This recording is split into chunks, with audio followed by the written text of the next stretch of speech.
All right, so here's the theater update for everybody. I'm going to show you what I did, why I did it, and some lessons learned. I didn't like everything 100%. There's a few things I might have changed a little bit. So I'm going to try to go through everything in my thought process to maybe help you do a theater that's good. And I'll show you where I would scale it down or scale it up depending on what you want. So the camera around. Okay, so first thing, I went with a pretty decent Klipsch stereo system with an extra subwoofer on the side. That's a 12-inch. And then I have a tuner in here. It's a Denon tuner. And that was pretty good. And then there's my center speaker. Now, I went with that because I wanted a really good stereo system. But if you don't have to have a great stereo system, I would honestly just do a sound bar with rear left and rear right with the subwoofer, and it sounds really good. I have another place like that that has that, and it sounds pretty good. Now, up here, I have it wired for 7.1 surround. There's actually, if you look back here, there's an outlet behind there with speaker wire, as well as on the right. Panning around the room, there's one here, one there, and one there, as well as subwoofer hookups. So it's going to be an RCA cable that's behind here, and you can see the subwoofer back there. Okay, so that's the general setup of the speaker system. Like I said, if you want to go on the cheap for like $200, you can get a sound bar. You don't need a tuner. You don't need all these extra things. Make sure it's Wi-Fi capable with some sort of a system on it. If not, get a Fire Stick that's 4K with that kind of remote, okay? Because it's so much better to have the speech access. And the 4K ones actually allow you to program it to turn on your tuner and your projector all at the same time. So it can control multiple components, which is what I like. So that's why I got that one. I had to get a Fire Stick because this one doesn't do all the online stuff with Amazon Prime, Netflix, etc., etc. Now, the next thing I want to go into is the theater screen. I've done screens with just a screen on the wall. I've done a pull-down screen. The problem you get into, unless I want to do a rod and curtains, which always get pulled on by someone and always get torn off the wall at some time, it doesn't look good to have a pull-down screen unless you have curtains. It doesn't look good to have a screen just flat on the wall unless you have some sort of a bezel. By bezel, I mean the border around the screen. I got this one off of Amazon. It's actually an aluminum frame, and there's like cross bracing in it behind it. It comes with this screen. I think it was like $300 or $400. But by the time I buy curtains and everything else and make it really look like a theater, it's kind of a waste of time and money. So I'd rather just get one. I stick it in and it's done. This one's 120 inch, so that's pretty good. Now, going on to the projector, make sure you mount your projector and you have your hookups where you need them. I could have done this better and had the hookups different. I changed my mind on what projector I would use. The other one would have come out about right there, which is why I put the outlets there, and I sort of screwed that up, okay? So that's a little bit annoying, having those wires up there. I would have liked it to be a little bit more flush mount. Not flush mount, but a little bit tighter installation where I don't have wires coming around. I might paint those. I don't know, they really bug me. So the other thing I did that I explained in earlier videos is I hooked up, there's actually an HDMI cable here and then an outlet. So if I want to do karaoke standing in front of the screen, here I'm backing up here, I can see the karaoke screen and I can sing, and then people here can watch. And with my family, we like to do that. We have a really good time singing and messing around and things like that.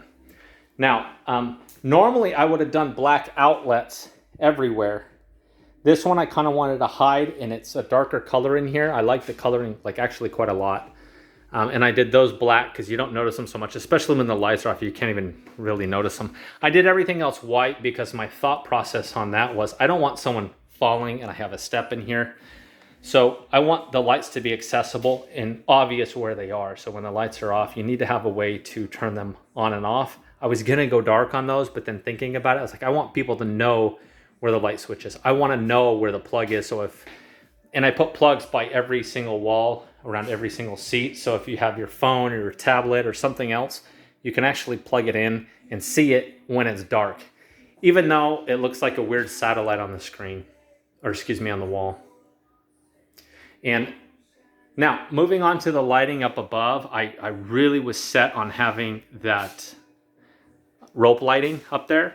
And this is an RGB lighting, meaning it's controllable with my phone if I want it to. I don't really do that. It's not necessary. Just pick the color you like. And that one will like jump to the music, but it's kind of lame. It's not as cool as it might sound. So the thing I did wrong, I dropped the ceiling 3.5 inches. It's just a 2x4 all around the ceiling. I dropped that.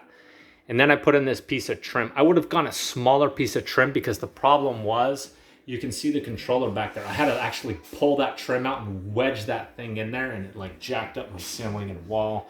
And you can see it's like kind of pulled apart there on the trim because it doesn't fit up there. So if I was to do it again, I would have given myself more of a gap here. I guess I got about 1 inch. I would have had 2-inch gap. And pulled the trim down more, maybe cut it just a little bit different.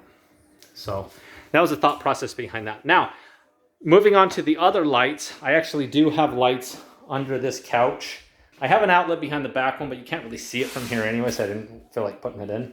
But this does have an outlet behind there, and I was thinking about that when I installed everything. So if I have these lights off, it looks pretty cool. You know, the couch lit up. A lot of people do that. So that's a cool feature. If you're going to wire it anyway, that's cool. If not, I think the ceiling lights are sufficient. I don't really turn the ones on under the couch, so you could maybe dial it back on that. Now, the can lights up here. So if I have those off, let me see. The main lights off. I was not going to put these in the wall, these kind of a sconce light, and I did a lot of searching on these, and I really like that style. That looks really theater-like. But I'm glad I put them in. I went to the extra work. And I'm glad I also put these in because they're very bright. And when I want to like clean up and things like that, make sure I got everything clean, these are nice. Except I didn't need to have so many. I put 3, 6, and then 9, 12 on the other side. I could have gotten away with 2 here, and it would have been just fine. So having 3 on each segment is excessive, in my opinion. Not that much extra work at the end of the day, you know, probably a couple $100 in materials, but it's just one more thing that I didn't need to do. Now, coloring, I've had theaters with lighter wall coloring. This one, I actually did a satin, but the problem is when all the lights are off, then it actually reflects off the walls. So a fabric would be better. However, my kids like are all over the place, so I need to be able to clean the walls easily. And if it was a fabric, it would totally get dirty. They're always like sitting on the couch and sticking their foot up, and then the fabric gets dirty. And I'm like, how do you clean that? It's going to be a pain. So I didn't want to do that. So I did a semi-gloss. I think I said something before. It's actually a semi-gloss, so it's easily cleaned and a lot more durable. So that was the thought process behind that. So the other thing that I think is very important, you see the light switches here, that controls absolutely everything. And then I have a 3-way switches back to here with dimmers. And I put the dimmers in the back because the thought process is, as I'm sitting back here enjoying myself excessively, I can come in and say, hey, you know, let me just dim this down and just have them on kind of a little bit so I can still see. But then the screen, you can't see it on camera, but for me in person, I can see the screen perfectly. I got a pretty bright bulb on that, or I can just turn those off. And then the other one, like these, I have those on a dimmer too, which is like super cool. So that was the thought process behind that. Glad I did that. I really like to have the switches back here. I had that by default at another place, and it was actually really nice because if you get up and it's all dark and the switches are off like way up there, then you're gonna like be tripping over the step. I don't want to get hurt, and I don't want other people to get hurt. Now, in this theater, this is actually just under 10 feet wide and about 22 feet long. So it's not very wide, and I never get issues with that, and it fits my whole family. I'm totally fine with it. Some people think, oh, I want a 13, 15 foot wide theater. It's not really necessary. Most people don't have a huge group over and everyone watches the movie together. That just rarely happens. And I didn't have the space. I would have gone wider. I would have gone probably 12 feet. But I think this works just fine. The reason I couldn't is because I actually have a concrete pillar right here. and there's a footing underneath it, and it's like got rebar in there. And then I didn't want to go through and get zoning or excuse me, get a permit to do a new footing, to take that out, to rebeam this and potentially drop it lower or recess it up with hangers into the ceiling. Like, so much extra work. And at the end of the day, it's like, I don't need it bigger. And we've had this for several months, and I've had other theaters with the same amount of seating, and I've never, ever, ever, ever had an issue. If you're the type of person that constantly has parties and you love movies and all your friends love movies, that's great. But like, not all my friends do. Usually it's like 2 or 3 people, literally 2 or 3 want to watch a movie together, and that's it.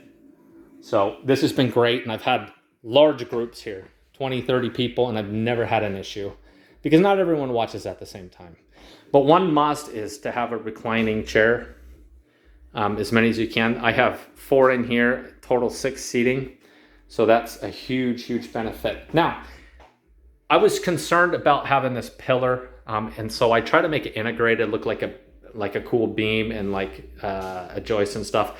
And this is actually fake on this end. I just built that out to kind of match the other side, so it looks symmetrical and it looks like it's on purpose and not some like, what the heck is that beam on one side?